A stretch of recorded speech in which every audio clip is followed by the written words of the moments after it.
माझ्या सर्व मित्रांकडे सायकल आहे. बाळा, माझ्याकडे इतके पैसे नाही की तुला सायकल घेऊन देऊ. पुढच्या वर्षी नक्की घेऊन देईल. नाही, आत्ताच पाहिजे. तुम्ही नेहमी असंच करता.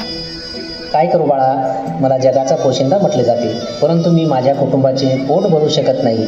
अरे, आपण शेतकरी फक्त काळ्या आईची सेवा करायची आणि स्वप्न पण तिचेच बघायचे.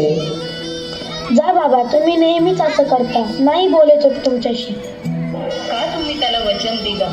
आपल्याला खरंच जमणार आहे का सायकल घेऊन देणं? डोक्यावर डोंगरा एवढं कर्ज, ते फेडता फेडता जीव नकोसं झालं. ग सगळं बरोबर, त्यालाच आपली काळजी. बाळा, मला माफ कर. जगाचा हा पोशिंदा फक्त काळ्या मातीचेच कर्ज नाही, तर तुमचंही कर्ज फेडू शकला नाही.